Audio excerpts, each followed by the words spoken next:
Early literacy in families. I chose to do my presentation on this, and it is based around pre-K going into kindergarten age mainly. So what is early literacy? Early literacy is just more than learning the alphabet. It includes language development, phonological awareness, print awareness, vocabulary, comprehending things, which we all know is the building blocks for a academic success. So early literacy is important because a child's education begins with early learning. This has a great effect on their brain, and children who develop a strong sense of literacy are more likely to achieve and have higher confidence and actually engage in learning and in school. When you read aloud to kids, up to age 5, it can help extend their vocabulary and build those connections with them, which are extremely essential in early literacy years. And eventually, it leads to the child having a better comprehension skills. So what factors influence early literacy development? Exposure to picture books and language, parental involvement, social economic status, quality of early childhood, care that is offered, and community involvement. So what can you do as a parent? As a parent, exposing your child to early literacy at a young age is extremely important. By providing a nurturing and supportive environment, you can create a strong foundation for the child's language development and literacy skills. By doing this, you can be a model for them, reading to them, just the way you talk to them, just the way that you perceive yourself pretty much can influence a child's attitude toward learning and reading.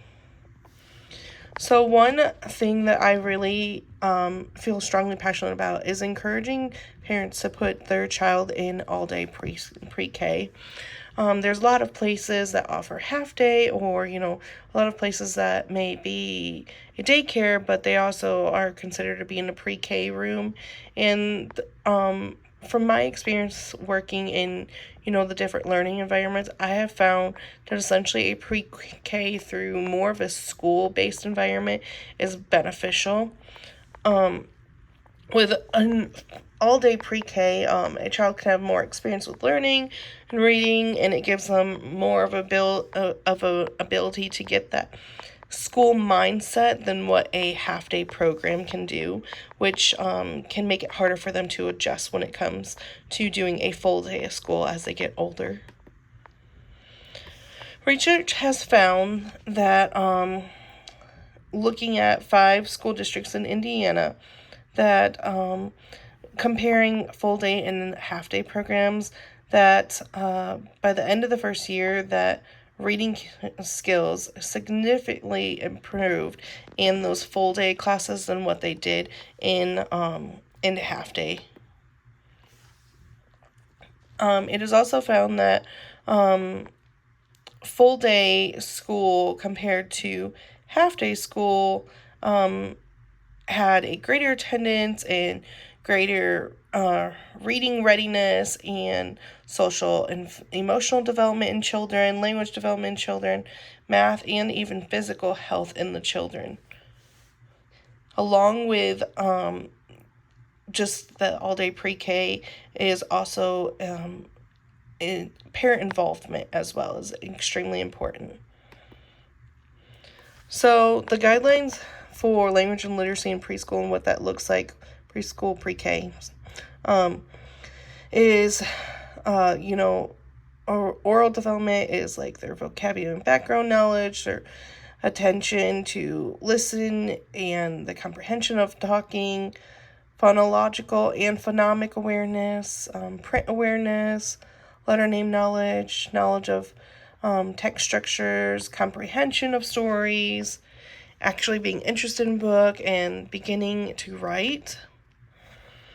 Potential challenges for families and for the child are low-income families, little involvement in the child's life, a divorced family because there may be some communication issues between the families, between the two parents. Parents who have low educational development, there might be family stress. The child may suffer or be impacted by a language or speech delay, or the child may have poor health. So what can I do as a teacher?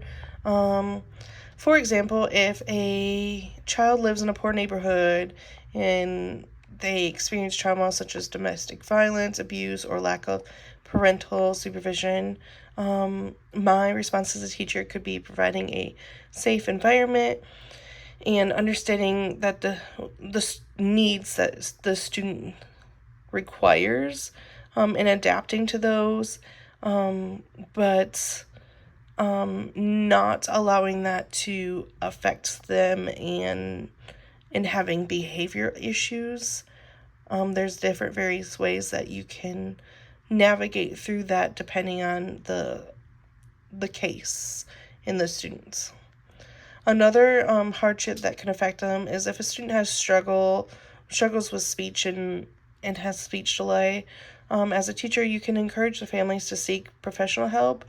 A lot of schools do have access to a speech therapist that can come, or you can simply talk to your pediatrician who can put you in touch with a speech pathologist.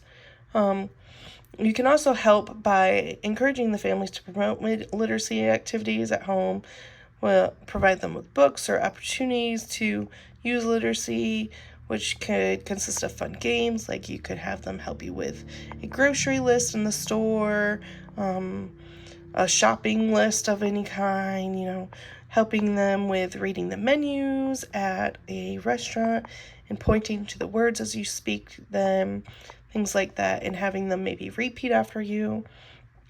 Another hardship that could affect is parents that have difficulty communicating and argue a lot. Again, that could be, divorced parents, things like that. It can really have a strain on the child, and actually it can provide trauma and stress on the child. So providing the parents with helpful strategies to help the child cope with this divorce or difficulty with communication, providing a safe environment for the child to just be able to confide to you, or even providing a school counselor to help, just listen to the student, because the parents may not understand that their difficulty communicating or maybe their divorce or things like that, it can really impact a student.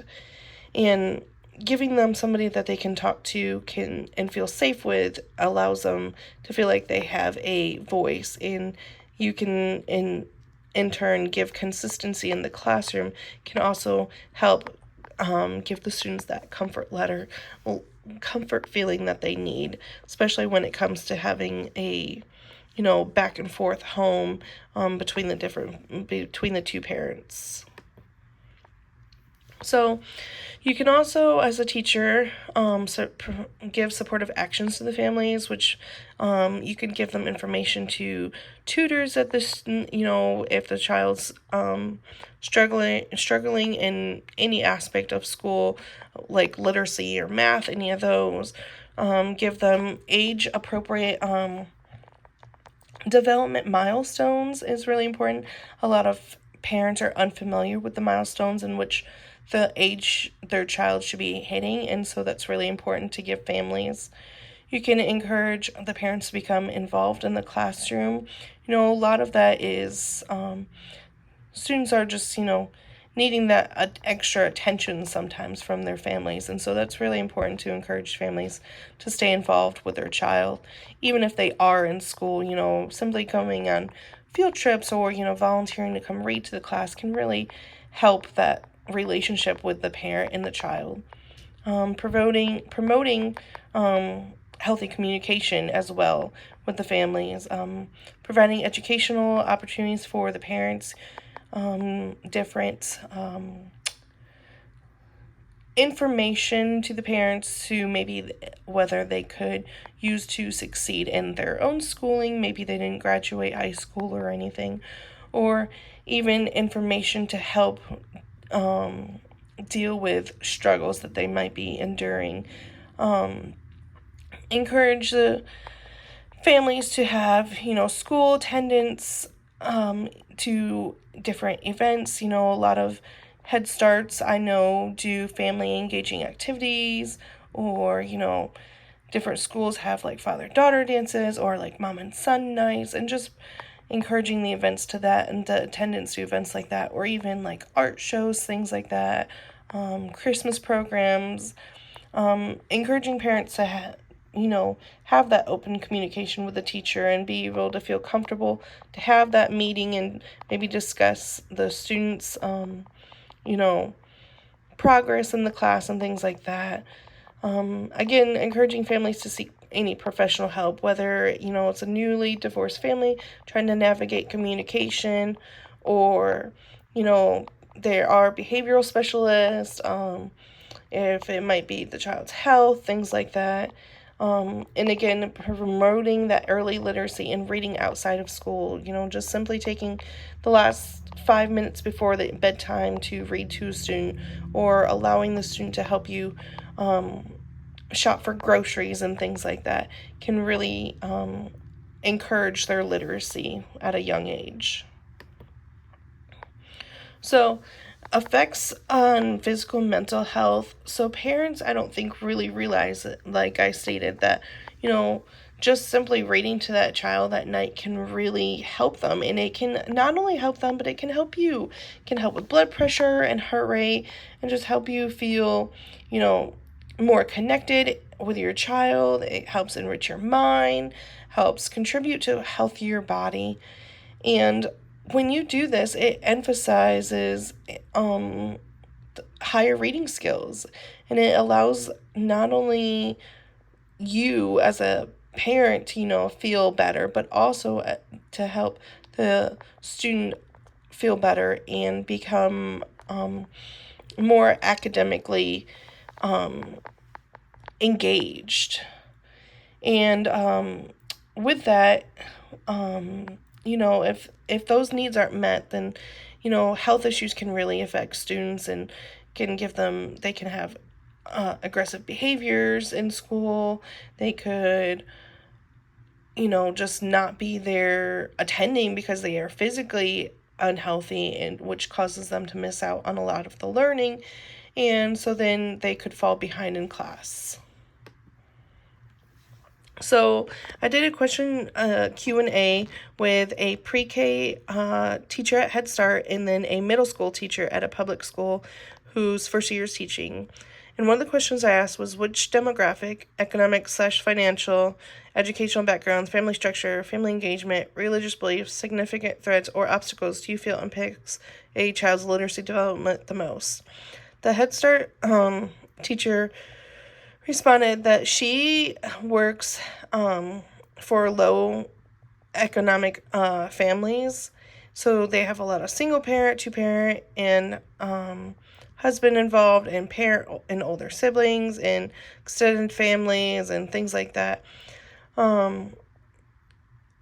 That home language can be a struggle, especially if the parents are not reading or talking with the student or positively interacting with them.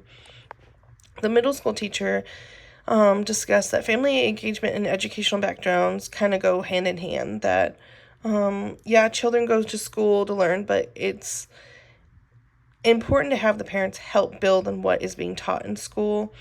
She discussed how she had several students who cannot read, and that those students don't have IEPs or are English language learners. They just can't read because, they're trying to read in English, but they speak a different language, and that it really is affected by the parents' education.